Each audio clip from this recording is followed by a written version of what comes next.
cartoons would follow the dramatic sequence. Dun, dun, dun, dun.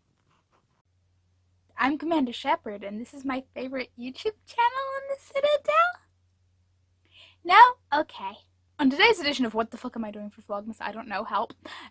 the long name for Vlogmas, didn't you know? Okay, so I have a few stories. A couple of just little things happened to me, and there's maybe a couple of secondhand stories that are a bit more interesting. You don't know. Stick around and see. Now, one is a couple of our dogs at a point. Well, they were your mischievous, hungry puppers.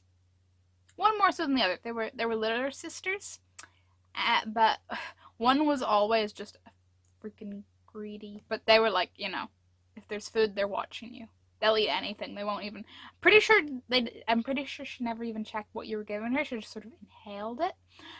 Her sister was mostly a bit more wary about it. You know, she'd sniff it for a while and then eat it.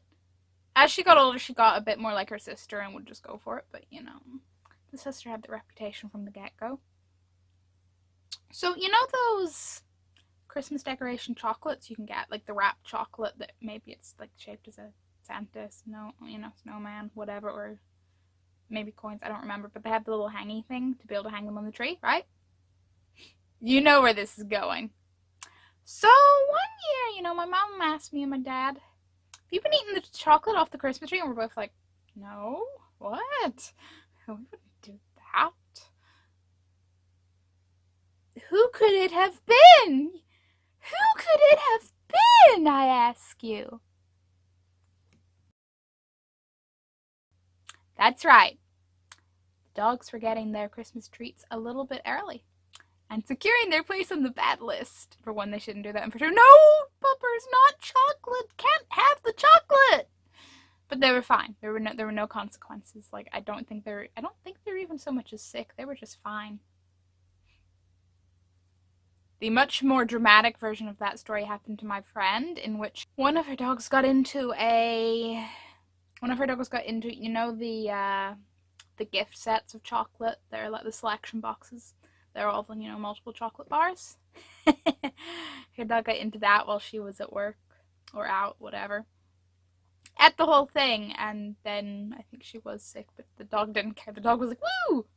But that dog is basically Tigger, so, when we teach dogs that chocolate's not good for them. Story number 2. You may or may not be aware of, you know, the, like, wine or other various alcohol bottles that come with a cork. That, you know, you basically have to summon every deity in history and rub about 10 pet bunnies' feet to open. I'm assuming. It's just a hunch. Well, my mom decided to open one of these with Christmas dinner one year. You know? Great, okay, mother, you enjoy your drink. Go you. You may also know that such corks may go flying. Mother, you know, opens it, goes boom, off to wherever mystery dimension corks will go to when they speed off. And we're like, okay, yeah, we'll go cork hunting later, it's fine. But then,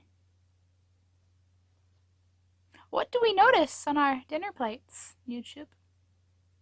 I'll tell you. Broken glass. Oh no, not the poor alcohol, you say? Fear not, the bottle was fine. No, it doesn't just self-destruct a little bit with, you know, pressure and whatnot. No, it was fine. It was happy how it was. Direct your attentions upwards. Direct your thought process a little more up. So above the table is a sort of old-fashioned-y looking kind of chandelier. Like, it's a chandelier, but it's not like a cliche chandelier, like, you know, with a billion teeny tiny little things. It's just like 5 lights, you know, on individual arms, and then like a glass lampshade in each one. That's right. My mother broke one of the glass lampshades with a cork. We managed to fish all the broken glass off the floor and out of our food. Christmas dinner was not contaminated. It was all good. And within a couple of years, my mother had found a replacement, and the bulb was no longer naked. She didn't quite hear the end of that one for a little bit. But possibly the most interesting Christmas story I can pull out of my brain box didn't happen to me. I've only heard it vaguely secondhand. So my parents, I guess the whole family, I don't know, this is either before I existed or when I was, way too small to have a memory. So entirely, I don't know. So my mom's mom, my grandmother, apparently has a bit of a sense of humor. So she hands my dad just this bunch of tinfoil, whatever's in it. And my dad's probably thinking, oh great, more food or whatever. So he opens up the tinfoil and what do you think he finds? Delicious turkey leftovers, maybe?